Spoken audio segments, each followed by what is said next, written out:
Okay. Any questions?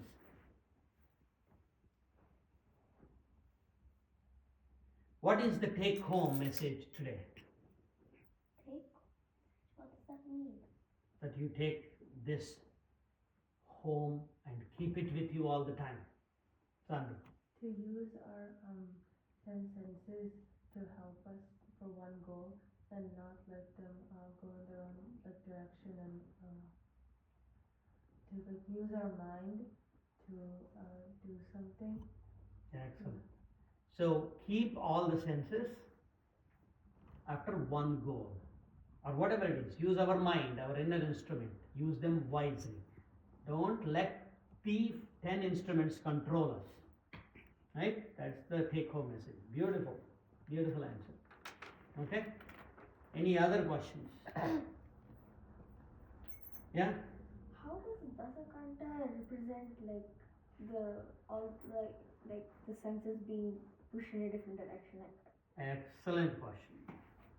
I intentionally left that because I want you to ask the question. So you're listening very well.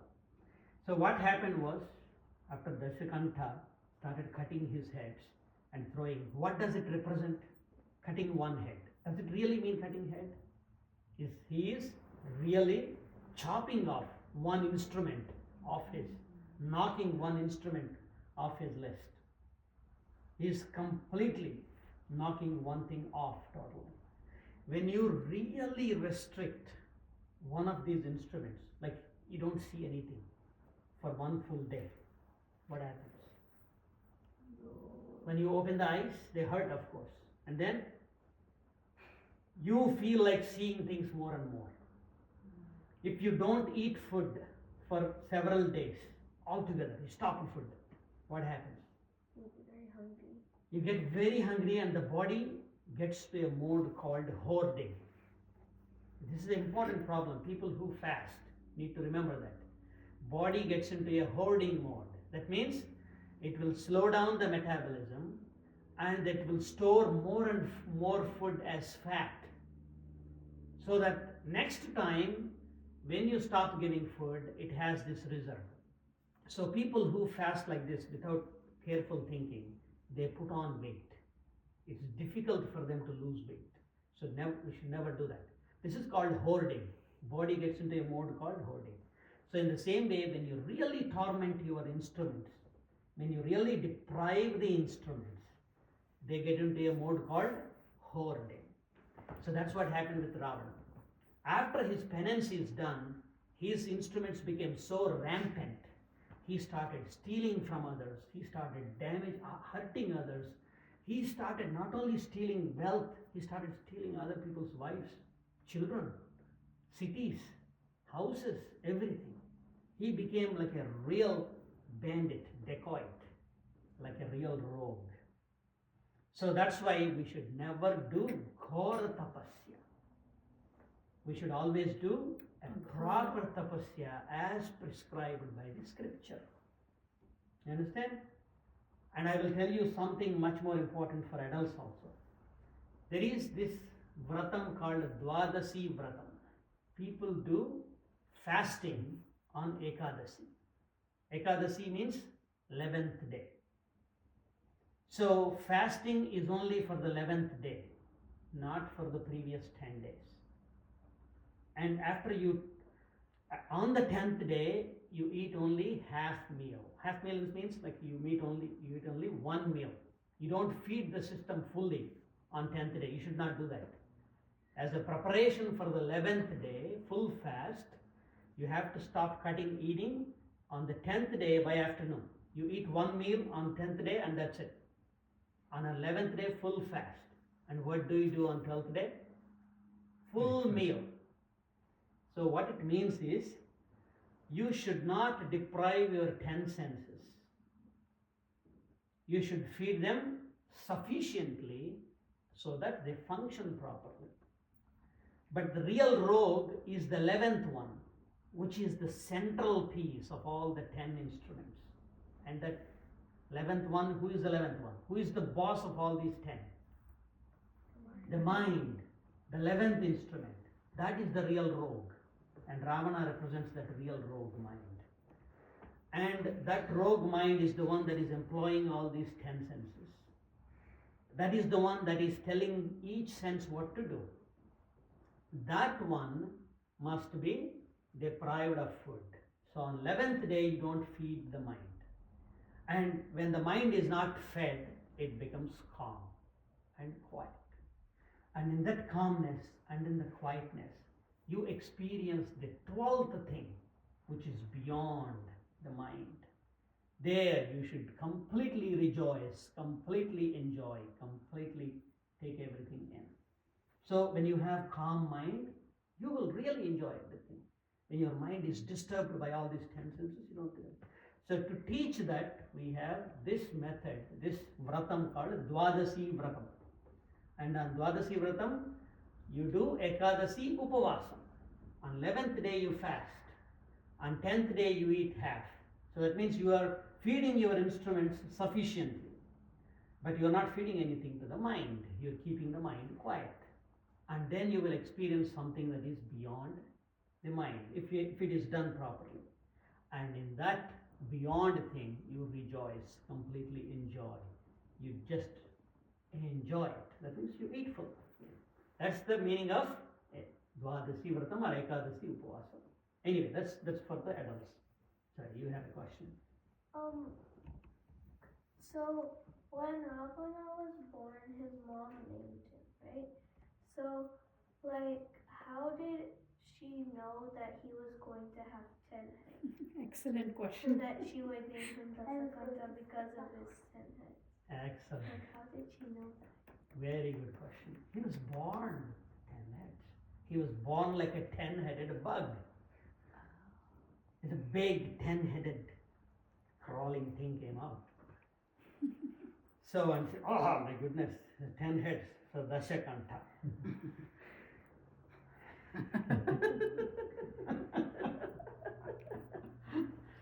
Yeah. Krishna has a question. So yeah, there is deep meaning in it. We'll get to that meaning. See, in this session, the very reason why I have both adults and children is, for children it is lots of stories, absorption. Connection comes when you become an adult. So when you ask these questions like this, then it makes the adults also think. So then they can connect things better because they have more experience, they have more understanding. So in that way, we are really progressing well. And I am leaving so many things intentionally blank so that you need to pick up and ask. And I'm not telling so many things intentionally because you're still not ready for it. But we have to get ready for those. Yeah? So earlier you mentioned that total 3 children were born. Ravana, Dashakantha, Kumbhakarna and Vibhishana. So why specifically the number 3 and why are the first 2, what do the first 2 represent and why is the third one utterly different from the... We'll get to that in the next classes. I'll throw another thing here for you to keep in mind. Ravana, Kumbhakarna, Vibhishana's mother's name is Kaikasi. Any bells ringing? Yeah? It kind of sounds like one of the Shraddha's wives, Kaikeyi. Kaikeyi. Excellent. There are 3 wives. One of them is Kaikeyi. And here are 3 boys, 3 children of Kaikasi. What is the connection? We saw the connection between Dasharatha and Dashakanta. Is there a connection between Kaikeyi and Kaikasi? Is there a connection between 3 wives and 3 boys, 3 children? So everything is very carefully built. Yeah, it's like mathematics, like building, structure. We'll get to that all. Next question. You have a question? Oh, and how does his head again appear? How does it appear? Yeah. Yeah, you close your eyes, then what will you do? I told you, sit quiet. Close your eyes, you cannot open them. I put the blinds. What will you do? You will start listening to all the sounds, right? So some people who do not have one sense functioning. The other senses are very sharp. So I tried now this one and this one also. Ears also. What will you do? Yeah. Other senses become more active. They are much more aware of the surroundings. So like that, if you remove senses, the other senses become acutely aware of things. Wow, so many questions. Yeah, who raised the hand first? Krishna. Krishna, go ahead. Regarding her question, if Dashananda, Not Dashanana. Dashananda. sorry, Dashakantha, Dashakanthara or Dashakantha. Dashakantha, if he severed 9 of his heads, then how long did it take for all of his 9 heads to return? Immediately. Immediately. After he had done his penance, all the heads came back. So, his ability, he's born with 10 heads, right? He can't really cut off any of those heads.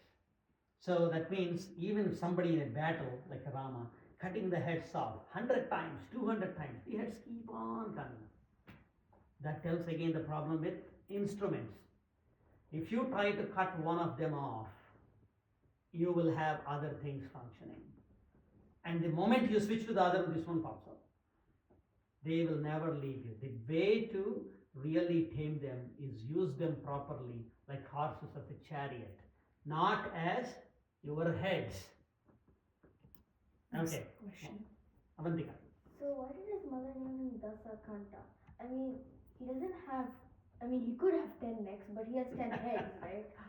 Beautiful question. Dasanana is also one name. Dashanana is there, Dashashira is also there, here and there, but his name is Dashakantha or Dashakandhara. We'll get to that. Because you can understand, if you think, meditate upon it, you will understand. Because the mind is linking itself with 10 instruments. He has 10 links. Kantha is, what does Kantha do? Kantha is neck. What does it do? It connects the head to the body. Yeah? So that means all the connections, those are important. You might shut off everything and close everything here. But the mind's connection is not lost. Let's do this experiment. Thinking experiment. You are asleep. You are in a dream. What happens in a dream? You see things, right?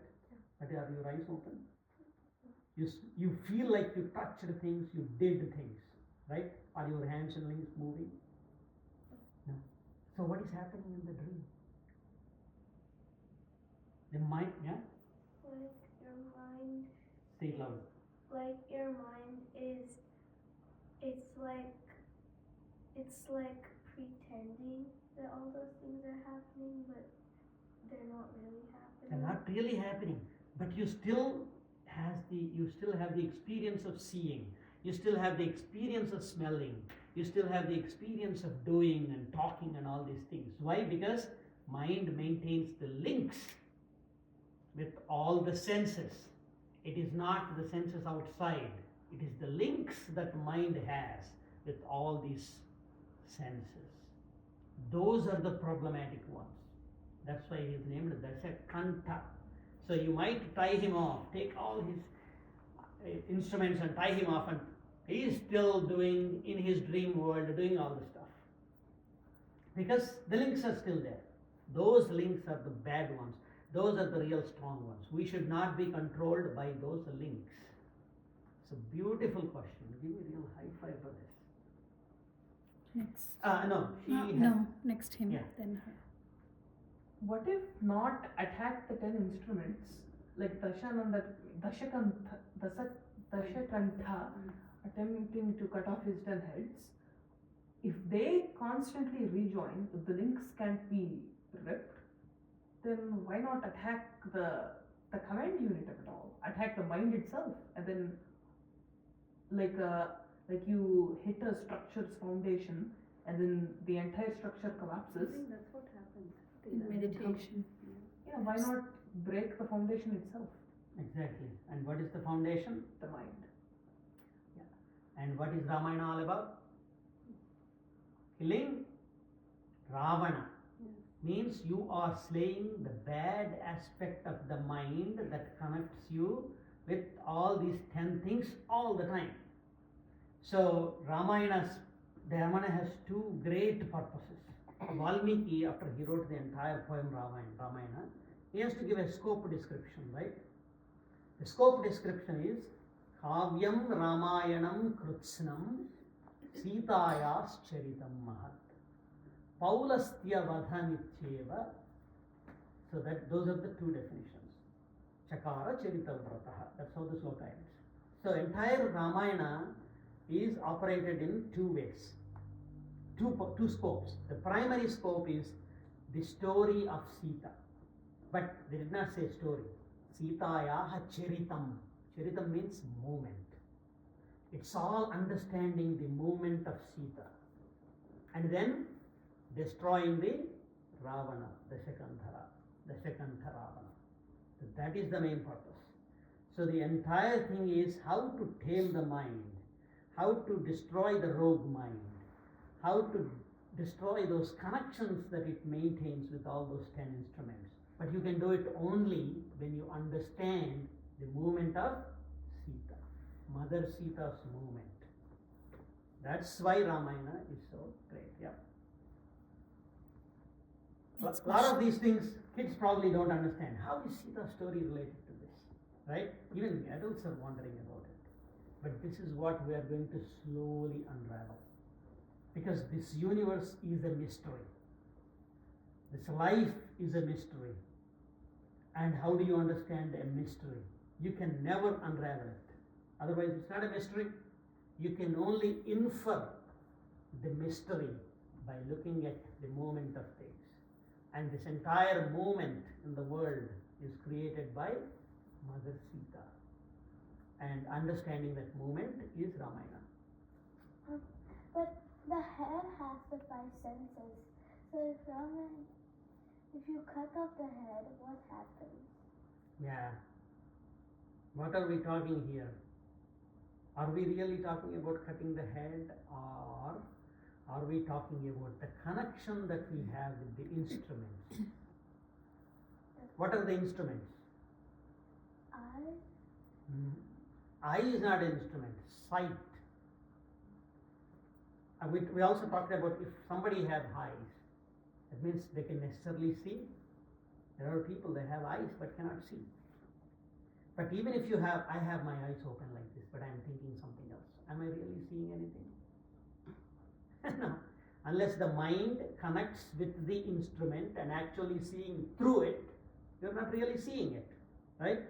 Similarly, you might be eating, but you're not paying any attention to food or taste. You're working, like my son always does this. He always eating but then doing homework. And what happens? You all do that, I know. You are watching TV. Whatever comes, you really don't pay any attention. Do you really understand what taste it has? No. You are getting TV, you are eating the TV through the eyes, not the food. So it is the connection with the instrument. It's not really cutting the head off. It's not that gruesome. We're not talking about that. Yeah. Ridhima. Next question. So you said like how Ramayana is about Sita and how they killed Ravana. But then why is it called Ramayana? Shouldn't it be about Rama? You guys, you should be awarded Nobel Peace Prize. Ramayana, you are thinking that, okay, Rama, Ayana, right? Ayanam means movement, walking. There is something called Uttarayanam, Dakshinayanam, like that. Ayanam means movement. So you are thinking that this is Rama, the man, male, his movement. But Rama means a beautiful woman. Rama yana Brahmamunaku peru. Rama yana Chapalakshulaku peru. So whoever thinks Tyagaraja, right? So Rama is a feminine word. So when you take Ramayana, you have to come up with Ramasya Ayanam. When you say Ramasya Ayanam in Sanskrit, man Rama's movement. But you can also interpret that as Ramayaha Ayanam. That means Rama, a feminine word, that's its movement. It's Ramayanam. Right? That's why Ramayana is Sri Ramayana. Vidhima remembered the Telisi Ramachintanato. Huh? You remember the Kriti? She learned that. You learned that. Can you sing it? Sing the Charanam. Just Rama Jana Brahma Munaku. Rama Yani Japa. I don't remember like all of it. Start. Ready? 1, 2. Ramayani Chapala Shula Peru Kamadula Poru Varu Veru Rama Yana Brahma Munaku Peru Amanava Jana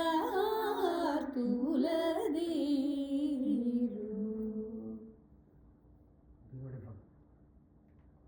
So Tyagaraja really understood the meanings of these words. These words actually have real depth, in-depth meaning.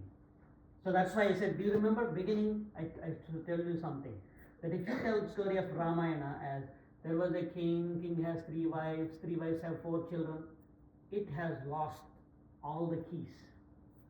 It's like a treasure trove. It's a great wealth is hidden in it.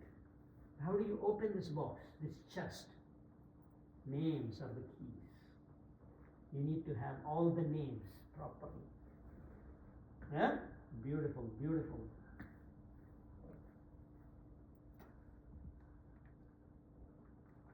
Dashakandhara did not cut off one head. He was about to cut. He almost took it and is about to offer it. But Then why did that head, specifically that head, get a special exception for not meeting the wrath of his sword? What does it represent? no, it's not.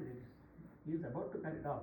Means he already cut it off and about to offer it. But what special aspect of the 10 indriyas that you said, of the 10 instruments, what special aspect does it preserve? It does not really tell anything. He did almost cut off that head too. And in other battles, all those 10 heads were cut off repeatedly by Rama and other great warriors. But that is a cuttable head too. So it's not like an uncuttable thing. It's not a lucky head that survived.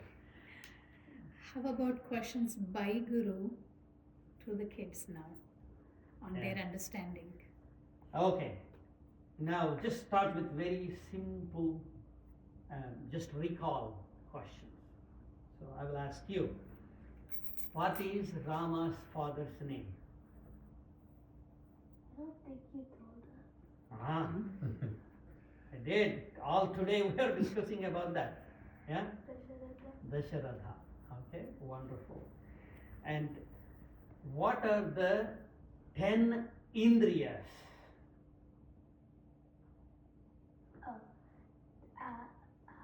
Sight, Uh-huh. like the 5 senses. What are they? The eye, the sight, Loud. the sight, the ears, the mouth, the Mouth or tongue? tongue, Tongue for what? tasting, Tasting, yeah. the nose for smelling, Mm-hmm. and the Same for touch. Okay, you want to say Sanvi? Um, Name all the 10 instruments. so it's sight, smell, touch. Loudly, please. Sight, smell, touch, hear, taste, and then we have the 5 action instruments. What are the they? action is the hands, the legs, the mouth, speech, the speech, excretion, excreting and procreation. And Yeah. and the inside mind. And then You said there's something inside. there is 11th instrument inside. Okay. What are the instruments, 5 instruments that we collect information called? You want to say? Jnana Indriyas.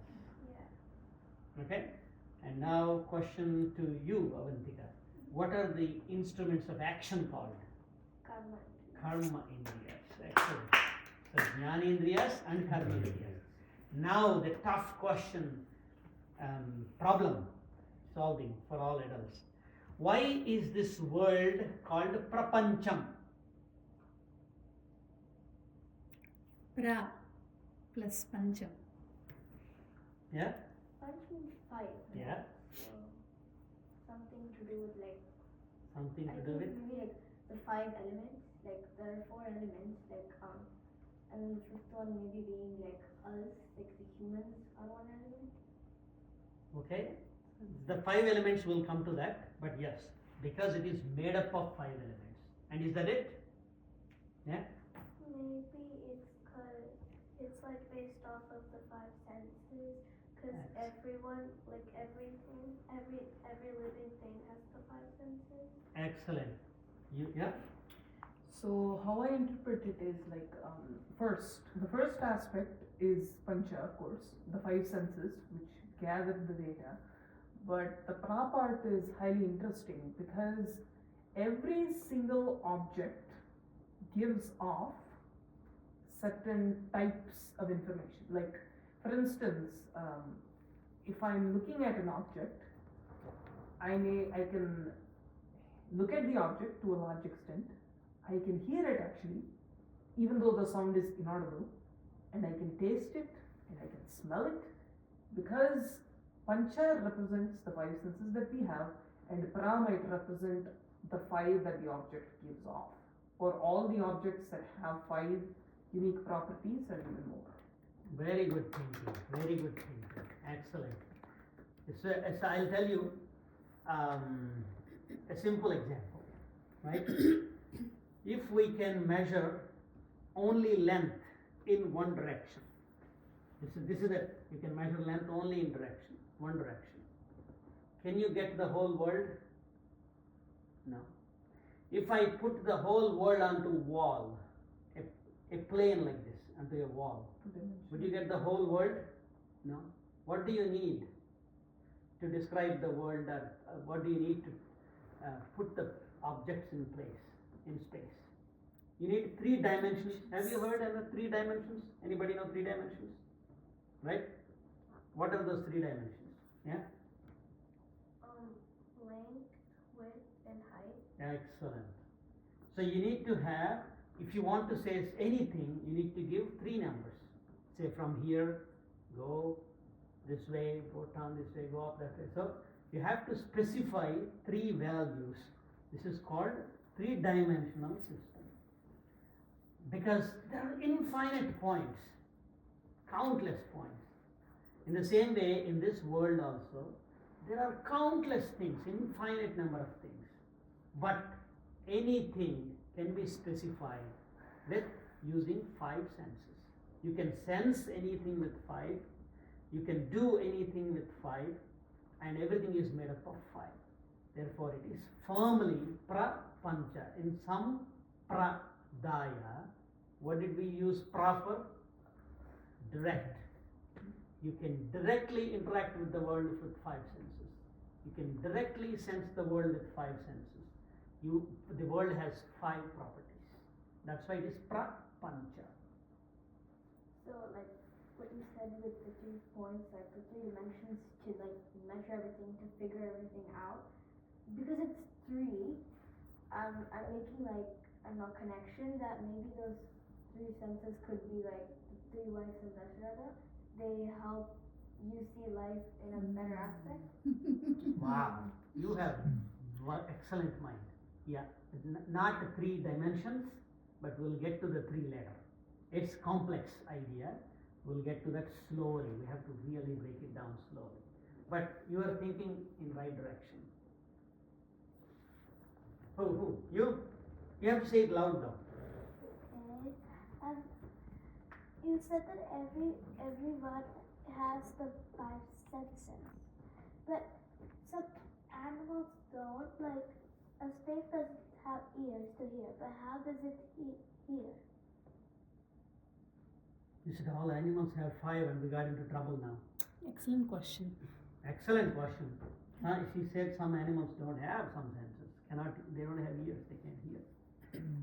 Right? Excellent. How do you answer it? We both got into trouble. Okay.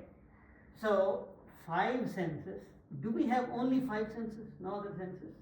Let's ask that question. Let's try to answer that.